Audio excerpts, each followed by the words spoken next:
Welcome to Natural Habitat Adventures Daily Dose of Nature.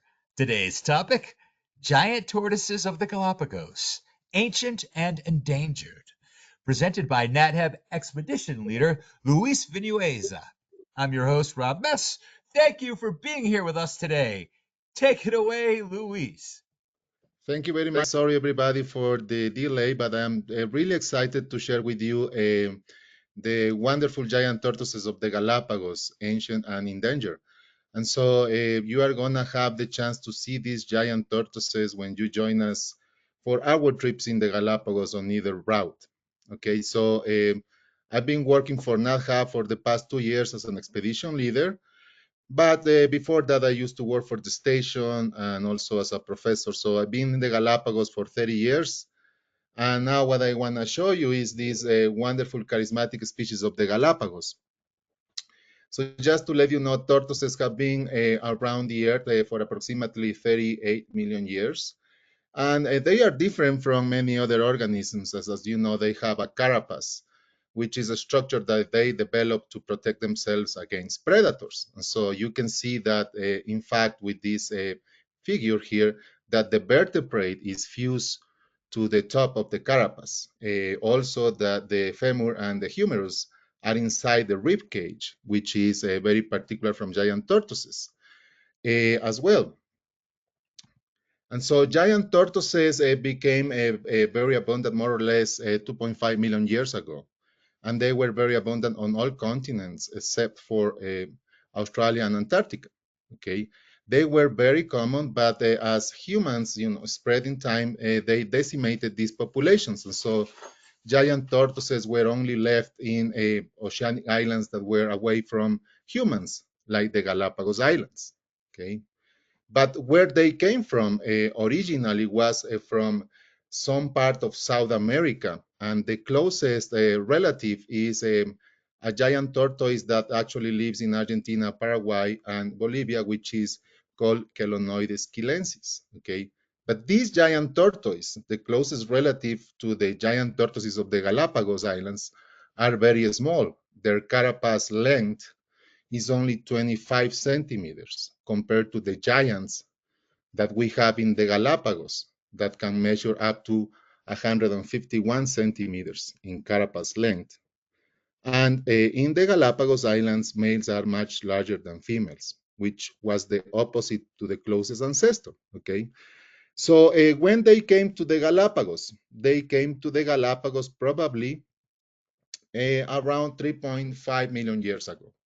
But the islands don't have the same configuration that they have now, at least 2 million years ago during the Pleistocene. And so you can see that there were not all the islands that we see now at present. For example, Fernandina and Isabella was not there during the late Pleistocene 2 million years ago. We have San Cristobal, Española, Santa Fe, Floriana, and Santa Cruz. And many of these islands were at first together. But then because of volcanic processes or movement of the place towards the mainland, they got separated, okay?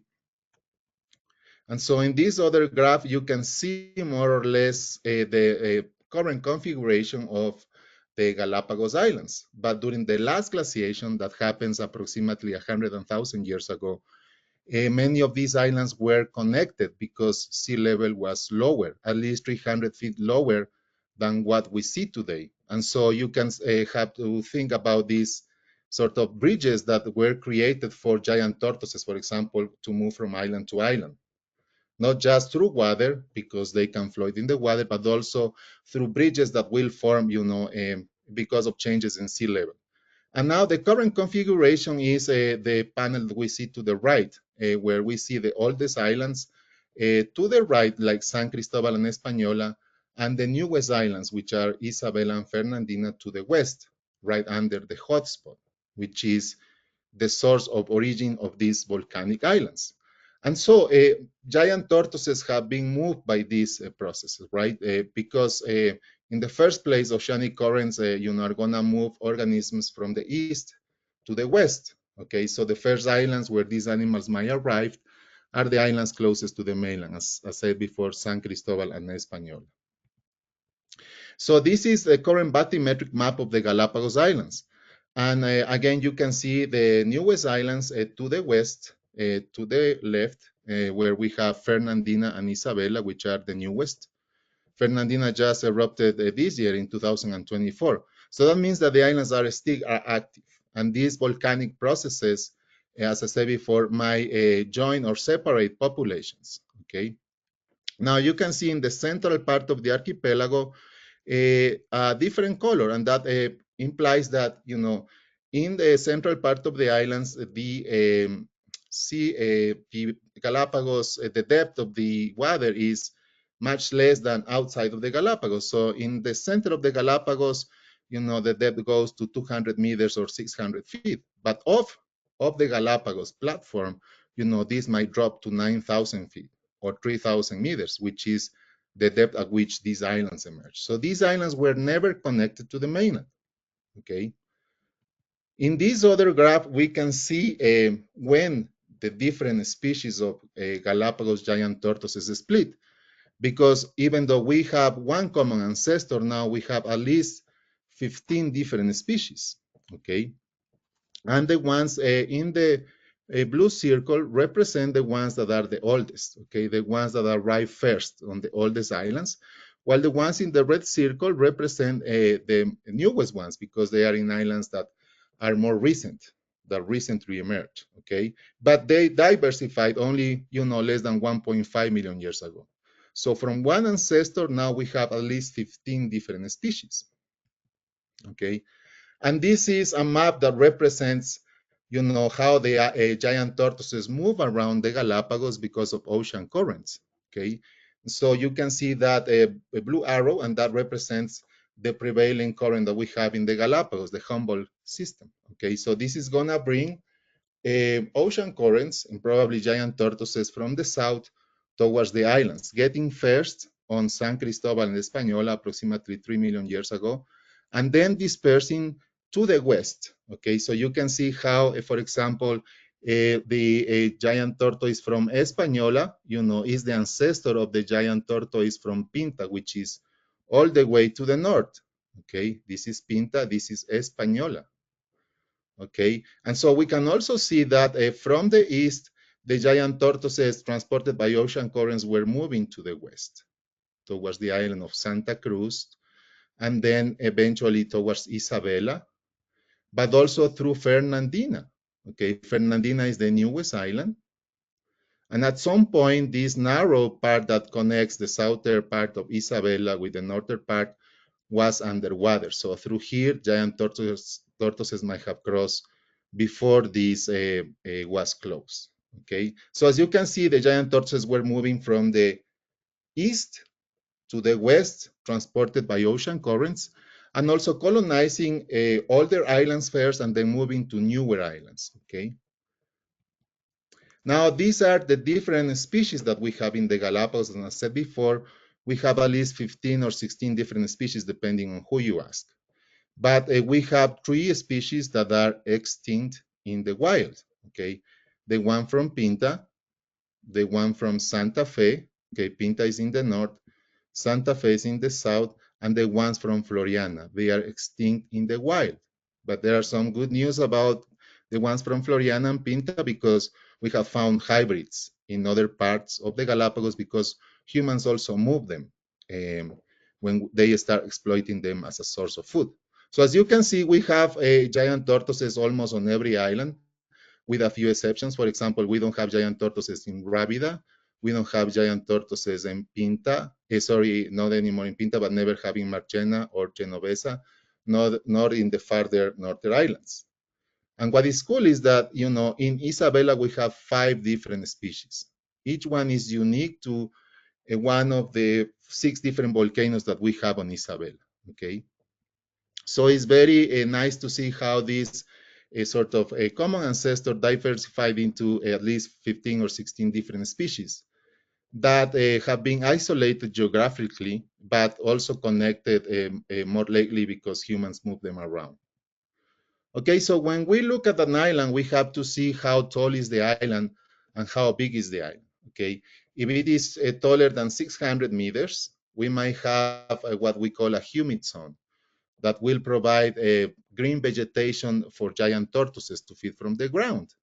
But if the islands are relatively flat and small, we might only have a dry zone, and giant tortoises are gonna have to deal with, for example, prickly pear cactuses, okay, or plants that are very well defended against dry climate and grazers, okay. So the shape of the giant tortoises is gonna depend whether they live on islands that have, as I said before, a humid zone, or islands that only have a dry zone. And so there are two extreme morphotypes, and this one that you see here is one that you are gonna be able to see at Charles Darwin Station. This is a saddleback giant tortoise, and you can see it has long legs and long necks. Compare to these ones are in between saddlebacks and dome shapes. These are from Sierra Negra volcano. You can see they have a very flat but rounded carapace, or the dome shape, okay, which is the one that you are gonna see at our tortoise camp when we visit this in Santa Cruz. And all our trips are able to see the ones that I show you here and the saddleback shape, okay? So as you can see, these ones have very small legs and very small necks, because most of the food that they get comes from the ground, so they don't need to stretch their necks, and they don't need to have longer legs to reach for higher vegetation, okay? So as you can see, this is gonna create a difference. And so the one on the left is a saddleback shape, and you can see they have long necks to be able to reach for cactus, okay? Cactus pads that are very abundant in the dry zone, as opposed to the dome shape that we see on the right that has a rounded carapace, okay? And because of this reason, they don't, have to reach for higher vegetation because most of their food is at the ground level, okay? So the saddleback is represented by this giant tortoise you see here. This is one that you are gonna see at the Charles Darwin Station at the breeding center. They have their necks exposed, okay? And so remember that one function of the carapace was to protect them against predators. But when these animals came to the Galapagos, they have no predators here. So this shape evolved in dry environments, as I said before, because they have to reach for higher vegetation, okay? So this form prevails in arid islands, low in elevation, and they don't move that much because they don't have to switch to different grounds at different times of the year, because there is no much difference in terms of the vegetation, okay? And so as you can see, they are gonna straight their necks higher up to reach for leaves, for cactus pads, and etc. They also have longer necks, which is very important in male-to-male competition, as I'm gonna show you soon, okay? So these are the saddlebacks that I was just showing you, and you can see how the cactus, are so different in places where we have these saddlebacks. Cactus are gonna have to grow fast, with a lot of spines at the base to avoid the impact of these mega herbivores. But as you can see in the picture as well, they are gonna deal with it. As soon as the cactus pads are gonna fall, they are gonna take advantage of that. And they are also gonna help disperse the seeds of this very important plant, okay? And so this is just a picture that shows you how the morphology of the cactuses is gonna change whether or not giant tortoises are present. And so in the yellow circles, you can see, how, for example, in B, the graph that belongs to B, have very sharp spines and very thick spines. If you compare the spines of B with C, you are gonna see that the spines in C, which is where we have no giant tortoises, the spines are really soft as hair. Okay, so they are also changing the morphology of the plants they eat. For example, in G, we can see a very tall trunk before the cactus pads are produced, and this is in order to escape from giant tortoises. While in E, you can see that the cactus pads in areas where we have no giant tortoises grow prostrated very close to the ground, okay? So they change the morphology of the plants they feed. This is the other shape that is more common in islands with a humid zone, islands of higher elevation. than 2,000 feet. Okay, so they have in these areas a rounded shell. Okay, they are gonna require a humid zone, but before they go up to the highlands, they have to reach at least 70 kilograms, because if they have a smaller size, they are not gonna have enough thermal inertia up in the highlands, because the temperature up in the highlands is colder. Okay, so we have to make that distinction, and that is gonna segregate the giant tortoises according to age. Okay, when the giant tortoises are very little, they stay in the dry zone because it's warmer. Okay, they cannot afford to go to the highlands because, remember, these are reptiles and they have a very slow metabolism and don't have a much thermal inertia when they are little. Okay, so as you can see, these dome-shaped carapace giant tortoises have short legs and short necks because most of their food is at the ground level. And they have larger sexual dimorphism than the saddlebacks that we just saw. Okay, so these dome carapace giant tortoises are gonna crop plants close to the ground, creating these grazing lawns. Okay, and they are gonna move seasonally, at least some of them, with changes in productivity that are associated with changes in temperature. Okay, and rain. So a lot of these giant tortoises are going to have very important impacts in the landscape, as I said before, and they are considered ecosystem engineers because they transform the landscape in profound ways, especially when they were pretty abundant before humans became part of the equation. Okay, so the original population of giant tortoises was around 350,000 before humans came to the Galapagos, if not more. So when they were pretty abundant, obviously they have a much stronger effect. Like, for example, they might bulldoze the vegetation, okay? Especially when trees are small in diameter, okay? They're also gonna use the same migratory paths to move up and down the islands, creating highways or roads along which they might disperse seeds, as I'm gonna show you, okay? Because they also eat fruits. Like in this example, this one is eating, unfortunately, a fruit that we call guava that is highly invasive and has, each fruit has more than 3,000 seeds. Okay, so they are also dispersing seeds and sometimes dispersing seeds of invasive species. As I said before, they create these paths through which they might transport seeds, because seeds might take anywhere between 3 and 30 days to get out of their digestive system, okay, especially the little ones. And so when they expel these seeds in the tongues, they might increase the germination rates because they provide a lot of good environmental conditions for seeds to germinate, okay? They also build these ponds because they like to create small depressions, especially the dome-shaped carapace giant tortoises, to protect themselves from the cold. And sometimes these small depressions fill up with water that they like to drink. And with time, more and more join into the task. And as they use them, they also remove the sediments that get attached to their carapace, as you can see in this picture. You can see on the sides of the carapace a lot of mud that comes from these little ponds that they create, building habitat not only for them, because they use these ponds to drink water, to get rid of parasites, to cool off, or to relax. But they create also habitat for other species, like birds, like white-cheeked pintail ducks, okay? And so, as I was telling you, males are larger than females, okay? The maximum size body mass that we find are giant tortoises that might reach up to 327 kilograms, okay?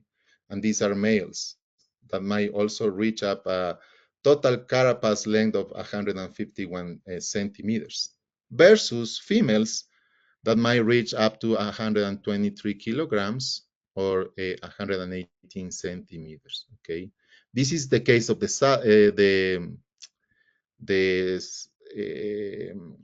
dome shape. Here is there is a mistake. These are the dome shape. These are the largest.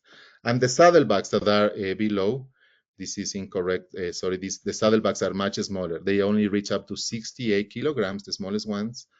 and the females only 35 kilograms. So saddlebags are much smaller because they have less food. Remember, they live in the dry zone as opposed to the dome shape that they live in zones with more food.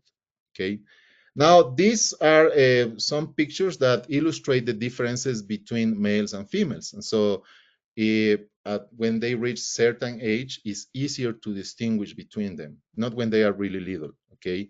So in the top left, we can see a female actually digging a nest, and you can see that the tail of the females is very small, okay?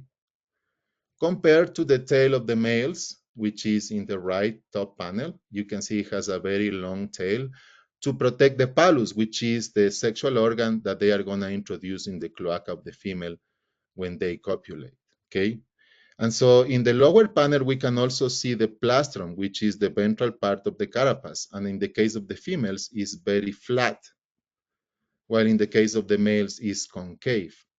And the function of this concavity is to be able to mount the females, okay? So as you can see, once they reach adulthood, which can be anywhere between 18 and 25 years, we can distinguish very well males from females, okay? And these are two species, two males, two saddleback males, stretching their necks, fighting for dominance. And so, if you have a longer neck, you usually win the competition. And sexual competition among saddlebacks tends to be more intense than on dome-shaped giant tortoises. Okay, when do they mate? You know, they mate during the hot season. Okay, from more or less June to May. And then the females, which are the ones that are going to build the nest, migrate to the dry zone during the cold season to deposit the eggs in the dry zone. Okay. Why the females do this is because up in the highlands, when they might reside, you know, the temperature is too cold and the environment is too humid for the development of the eggs. Okay. So remember, they mate during the hot season and they nest during the cold season. And so this is an example of a mating attempt of a much larger male. As you can see, these are the dome-shaped carapace type of giant tortoises we're going to see up in our tortoise camp. And then after they mate, you know, the females might start to migrate to the lowlands to dig their nest and then produce anywhere between 1 to 21 eggs, okay? And in one single year, they might lay up to anywhere between 1 to 5 clutches. Okay, but remember, they have to do this in the lowlands because the little giant tortoises are too small to withstand the colder temperature that they might experience up in the highlands. Okay, so they are gonna lay, as I said before, these eggs before they have to leave, build the nest. Once they deposit the eggs, they are going to cover them with feces and with urine to make a cap nest that giant tortoises are going to break approximately after 120 days of incubation. Okay. And what's very interesting in reptiles, as well as in giant tortoises, which are also reptiles, is that the sex is determined by the temperature at which the eggs are being incubated. Okay, so temperatures of 20 degrees Celsius or 78 Fahrenheit are going to produce males, and temperatures of 29.5 degrees Celsius or 85 Fahrenheit are going to produce females. But this is within a very close range. For example, if we incubate the eggs at 26 degrees Celsius, only 1% of them are going to hatch, and they're going to take a longer time. But if we incubate the eggs at temperatures of 33.5 degrees Celsius, all of them are gonna die, okay, because it's too hot. So these temperatures are within a close range, and usually, in a natural environment, they are gonna experience at least 10 degrees of difference, okay, during the incubation time. All right. So, how successful in the wild this is gonna be? Usually a female is gonna produce between 2 to 6 hatchlings per year, right? These are the ones that are gonna actually hatch. But at first, their carapace is very weak. So they are very vulnerable for the first 5 years. And what they do as soon as they hatch, and get off the nest, is that they are gonna disperse off these areas, because these areas are usually flat and they are visible to predators. So they are gonna move at least 30 meters or 90 feet a day away from these areas to protect themselves from natural predators such as the Galapagos hawk. Unfortunately, in some islands, we now have invasive species like ants, rats, cats, dogs, and pigs that might also decrease the hatching success dramatically. Okay, so as I said before, one of the only natural predator we are aware of is the Galapagos hawk, but they are only susceptible to the attack of these birds, predatory birds, during the first 5 years of their existence. Okay, and so this is one of the reasons why they grow very fast at first until they reach sexual maturity. Then they keep growing little by little every year. Okay, so they have indeterminate growth. Okay, and so as I was saying before, giant tortoises move. And so this is a very nice picture that shows us the island of Santa Cruz. And if you look at the highest elevation, you can see different patches. So this is where the agricultural zone is located. Okay, because in some islands, we have some portions of the land that have been used by humans to produce food. So what's interesting is to see that the range of the giant tortoises overlaps with these areas. And so that's why it's so important for us to now know when they move, where do they move, okay? But we know for sure that, as I said before, females do this migration from the highlands to the dry zone. You can see these different circles represent, different giant tortoises with GPS tags. And you can see that they do migrate, they move. As I said before, one of the main reasons being incubation. They have to lay the eggs in the dry zone, in the lowlands, where the temperature is ideal for the development of the little giant tortoises. Okay. They also move seasonally because there are changes in the vegetation that is available to them during the rainy season as opposed to during the dry season. And so when it rains everywhere, giant tortoises also tend to migrate to the lowlands to be able to use this new production that happens in the dry zone when the rain arrives. Okay, so these images are just showing you one on the left, a GPS tag that scientists are putting on them to be able to track their movement and to know where they move, when do they move, and whether or not they are going through, for example, farms, okay, because we have many farms, as I said before, along their migratory routes. Okay, and so this is as far as they move, from 0 to 450 meters of elevation, or more or less 1,400 feet, through the agricultural zone, and also inside the Galapagos National Park. And this is again a map of the island of Santa Cruz, where we have our tortoise camp, which is located somewhere here, if you look at my mouse, okay? And so this is our tortoise camp, where we're gonna have a chance to see the giant tortoises roaming free. Because even though this is a private property, the giant tortoises are protected by the law. They don't belong to any of the farmers, and they are free to move through different farms, okay? And so as I said before, they are gonna start moving when they reach certain size or weight, approximately 70 kilograms, to the highlands, because in the highlands they have a more reliable source of food, okay? But they are gonna also migrate to the lowlands, as I said before, when the rain affects the coastal part of the dry zone, okay? Where they have also different types of food available. So what they found is that not all the females are gonna migrate, okay? Some of them are gonna stay down in the lowlands, and the ones that stay down in the lowlands, don't do as well as the ones that go, for example, in a mid-range of elevation to lay their eggs, okay? The ones that lay the eggs too high are not gonna do well either, because it's too cold for the eggs to develop. So the best strategy is to migrate to, somewhere in the middle, lay the eggs there, but move, okay? because if you move, their body condition is gonna be much better, as what we can see in fecundity. The fecundity in this panel is much higher on females that are migratory because they can use better sources of food. They have a better body condition, okay? So as a female, it will be in your advantage to move, but not all of them move, as I said before, okay? So now let's just go a bit to the human impacts. Okay, so here we have a list of different species that belong to different islands. Okay, and around the 1970s, when they make a huge census to know what the status of the population, they only found 10,000 left in nature. Okay, only 10,000 from approximately an original population of at least 350,000 giant tortoises. Okay.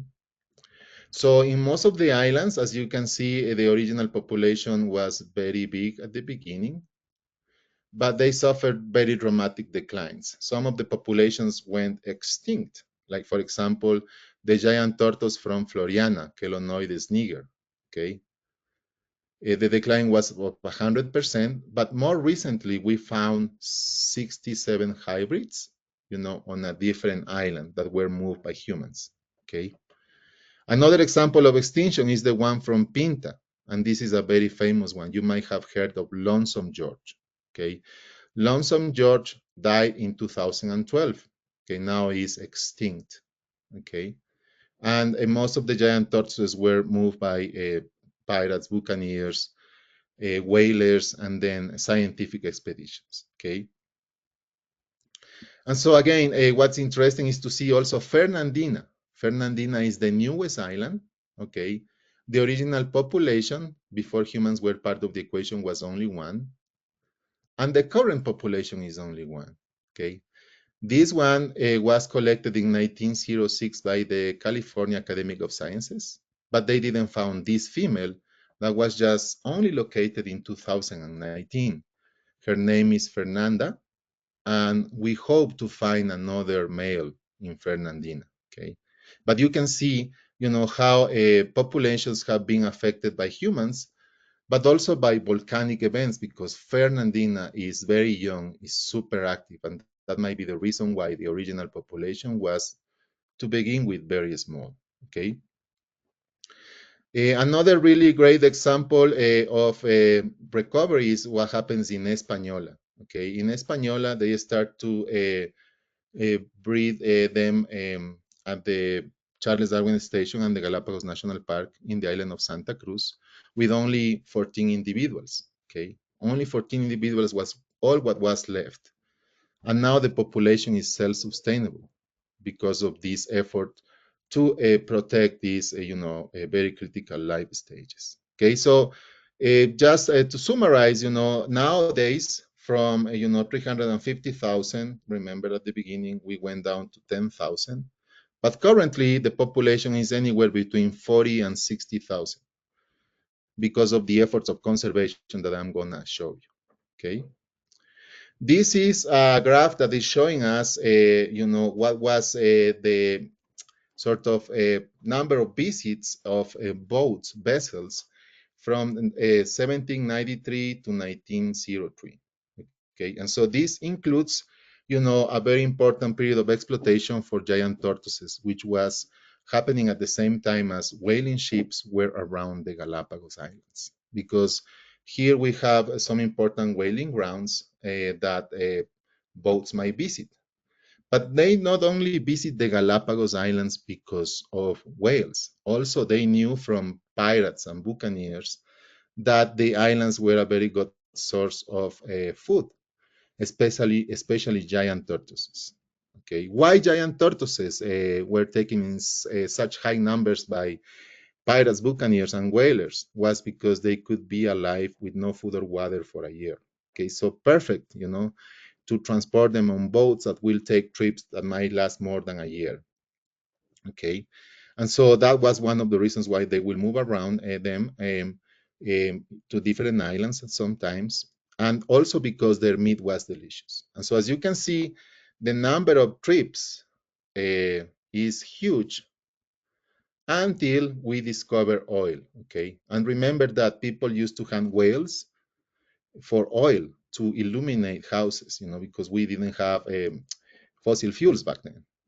When we found fossil fuels, the exploitation of whales stopped, and somehow the exploitation of giant tortoises also diminished because the number of boats around the islands dropped dramatically, okay? Until again, in the United States, they started to build the transcontinental railroad, and they will also use resources such as giant tortoises for food. Okay, and so as you can see, human exploitation declined a bit after that whaling period, but then later exploitation became because of scientific expeditions and also locals, humans that will eat the giant tortoises and will produce oil from their bodies, at least 1 or 2 gallons per giant tortoise. Okay. And so what was really bad was that most of the animals collected by all these people were usually females because they migrate to the low zone, and they are also smaller in size. So it was easy for them to transport them. So imagine what happens if you reduce dramatically the number of females in a population. It's going to start declining dramatically, which is what happens in the Galapagos. And so this is just an example of the way in which these animals will be transported. And obviously, a good reason to transport small ones because it will be easier to move them around this very complicated terrain. Okay. This is a picture that was taken on close to Alcedo volcano, to Sierra Negra volcano, of 150 tortoises shells that were killed by people, back then. So you can see the devastation, okay, that happens before they became protected, okay. Now, this is the different locations where giant tortoises were moved either to museums or to zoos, because back in the 1900s, people start to realize that might go extinct. So it will be best at least to have the carapace or to be able to breed them in zoos, okay? And so you can see that they are distributed in the United States, in Europe, some in India, some in Australia, some in New Zealand, okay? As far as there, and many of these individuals came back to the Galapagos when we needed some males or females on some populations that were highly devastated. Okay. Another important problem are invasive species, and so more or less goats were introduced in the 1800s, and they are more efficient than giant tortoises are, at feeding and producing babies and so on. So they completely outcompeted giant tortoises in some areas and transformed the landscape into barren grounds. Okay, this is just a picture that shows us what happens when we got goats, for example, on an island like Española. Original conditions on the left panel will show you that the land was dominated by grasses, but also by some woody plants, okay? And these grasses will be able to retain humidity, okay? When the goats were introduced and giant tortoises were removed from the system, we transitioned to a different scenario where woody plants became more prevalent, okay? And grasses disappear from the system. And the soil was not as good as retaining water as when we have giant tortoises. Now, what are the current conditions is that in some areas where they've been removed, there is no grass fields, and there is a lot of woody vegetation through which giant tortoises cannot move around, okay? In the highlands, the landscape can even be more difficult for giant tortoises to move. And so this is a forest completely dominated by invasive species, either guava or cedrela odorata, which is a tree that forms very dense barriers through which giant tortoises cannot move. Okay, so this is more or less a forest dominated by invasive species. So a forest dominated by invasive species that are too tall are going to create shade. So are going to decrease the photosynthetic efficiency of the plants that grow at the ground level, which is what giant tortoises eat, okay? Creating more competition for less nutritional food. Also, this type of landscape favor the spread of blackberries, which are also introduced, that make it almost impossible for giant tortoises to cross. Okay, and so this is a very interesting graph that compares the amount of introduced seeds with with native seeds. Okay, and so the proportion of native to introduce seeds is gonna change dramatically with elevation. As we gain elevation, which is the X panel here, we are gonna also have more invasive species. Okay, and more seeds of invasive species, because most of the invasive species were brought by humans, and so they grow better in the humid zone. Okay, and so as you can see, these are dunks of giant tortoises. They also transport more invasive species in their digestive system, helping them spread. Okay, which is a big problem. And this is a very nice map that shows us the agricultural zone, okay, which is all this green area that you see here, delimited by this green line. And also show us this cedrela forest, which is an invasive species of oak tree, okay, um, that is represented by these gray areas, sorry, these green areas.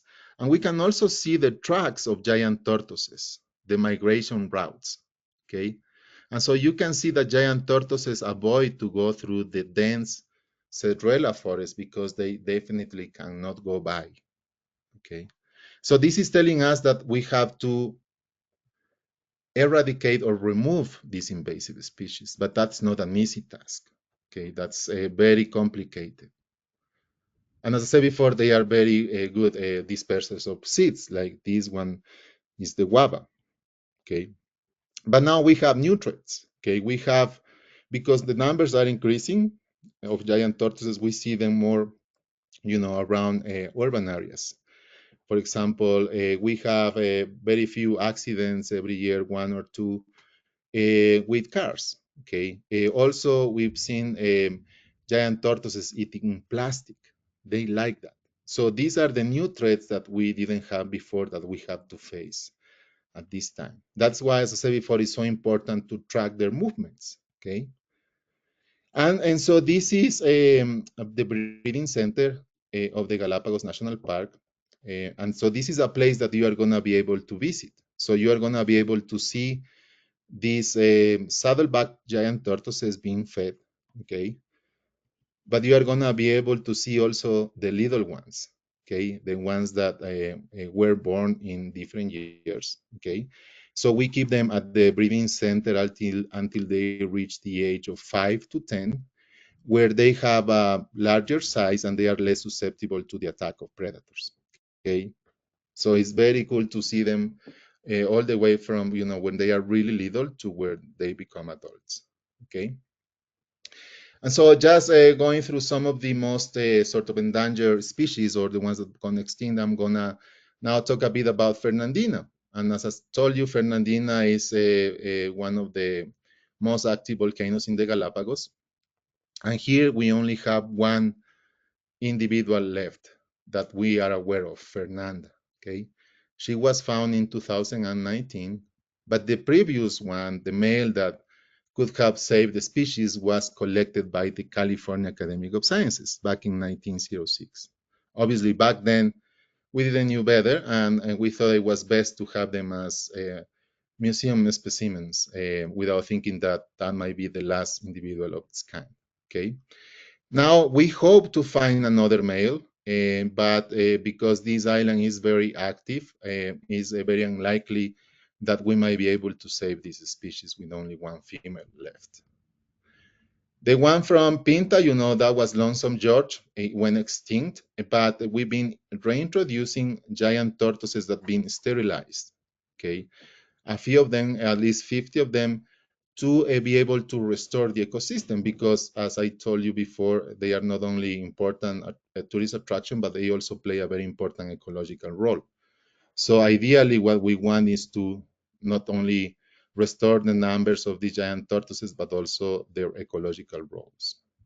The one from Floriana is very interesting because, as I told you before, they went extinct around the 1860s, sorry, okay, from Floriana, because this was one of the first islands where pirates, buccaneers, and whalers will exploit them. So they went extinct very fast.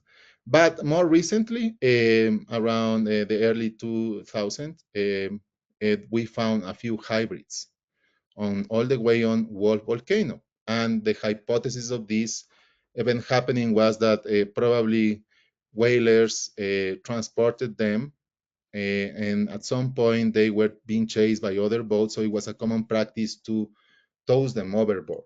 And so we not only found hybrids from Floriana, but also from Pinta, giving us some hope to restore at least some of the DNA genetic material of these islands and to restore the ecosystem. Okay, so in Floriana, we not only are going to restore the population of giant tortoises, but they are going to restore the whole ecosystem. Okay, by getting rid of invasive species. So in the first phase, they already got rid of cats and rats. Okay, and they put back some species of birds that went extinct. We hope that in the future, giant tortoises are going to be moved and are going to be able to self-reproduce there. So as I said before, the focus is on restoring ecosystems because they are very important players of the dynamics of the landscape. And they are going to change the landscape in some dramatic ways that, are going to facilitate also the life of other species. Okay. As I told you, we're going to visit the breeding center in the Galapagos National Park, but we are also going to spend the night at our beautiful tortoise camp, where we are helping restoring this giant tortoise population by getting rid of invasive species. Okay. So this is a part of the landscape that you are going to see in these facilities that we are going to use during your stay. We are also going to visit a coffee farm and learn how we can help giant tortoises by tasting delicious Galapagos coffee. This is another wonderful image of the landscape that we are going to be able to see when we visit the highlands. Okay, so the final message is that giant tortoises are truly iconic species whose ecological role is vital for terrestrial ecosystem in the islands, and that's why it's so important to restore their populations. And thank you for visiting us, because with that you help us restore these wonderful iconic species. So this is all what I have to say, Rob. I'm opening this for you. All right, thank you so much, Luis. Now, before we start in with the question and answer session, I would like to remind everyone that you can submit your questions via the question field in your control panel. All right, so let's get to some questions here. So can you explain the difference between a tortoise and a turtle? Is there a difference? Right, so all tortoises are turtles, okay? So they belong to the same group, but tortoises are those that are terrestrial, right? And so that is the distinction that we have to make. Gotcha. Thank you so much. So some of our guests are a little confused about the farms being they're put in areas where the tortoises move about, but is it 100% safe for them?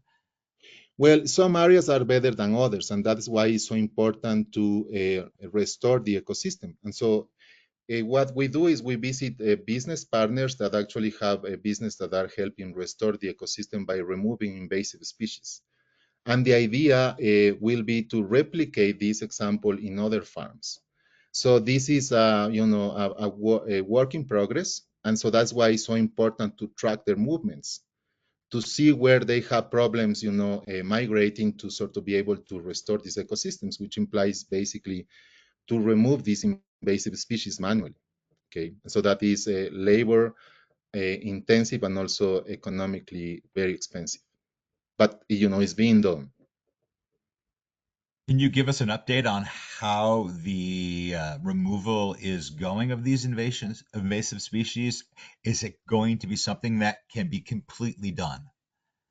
Well, I wouldn't say completely done because, for example, we don't know how to deal with the blackberry. We can only control some critical areas where, there might have important migratory routes. but the seeds, for example, of the blackberry are being dispersed by finches. So it's really hard to eradicate them.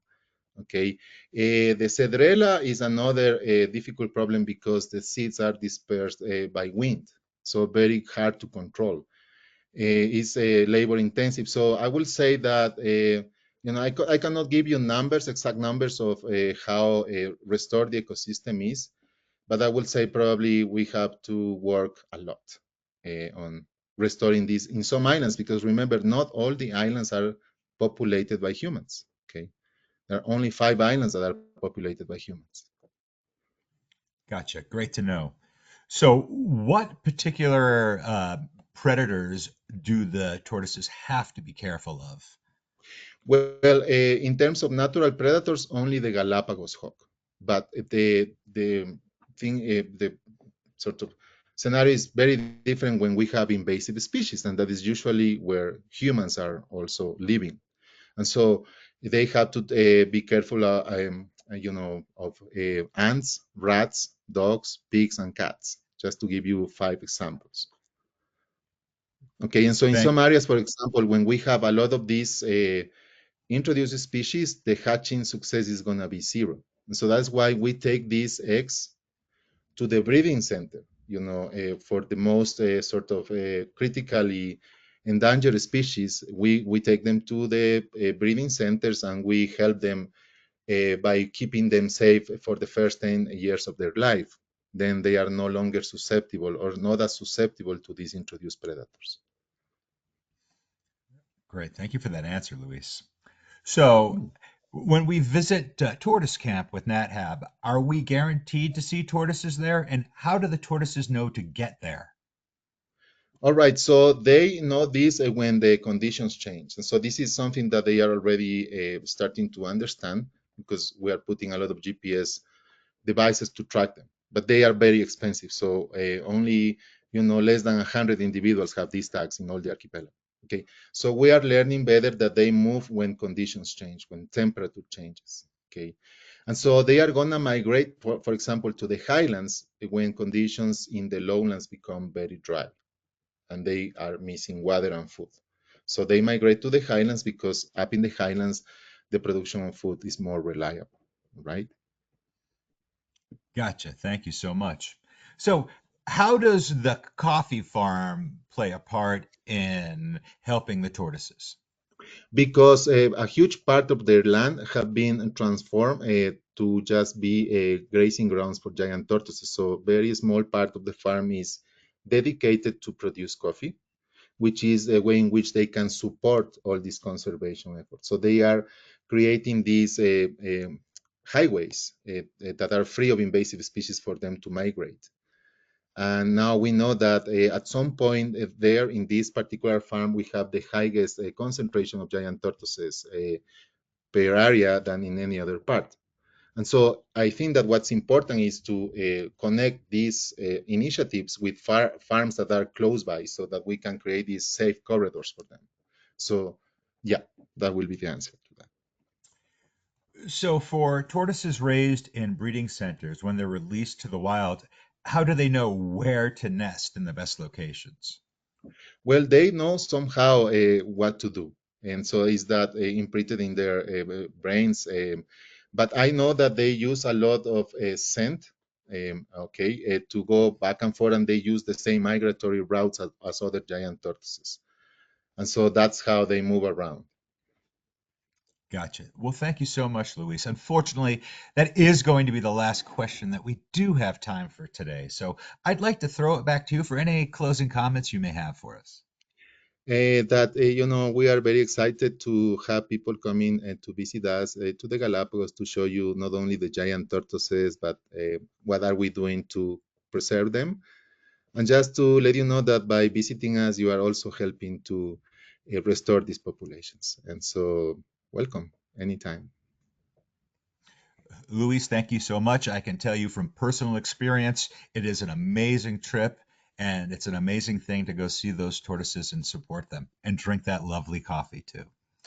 Thank you, All right. Rob. Thank you, Luis. It Uh, was great to see th- you again. I'll talk to you again. And you as well, my friend. And thank you all so much for joining us here today. Now, if you are interested in information on how you can travel with NatHab, please give us a call at the number on your screen, or you could send us an email at info@nathab.com. Our adventure specialists are happy to help you out. Join us tomorrow for our next daily dose of nature. You can check out this week's lineup, including our registration links, on our website at nathab.com/webinars. We did record today's presentation, and we will have the replay available on our website soon. With that, I will conclude today's webinar. Goodbye, everybody. We'll see you next time.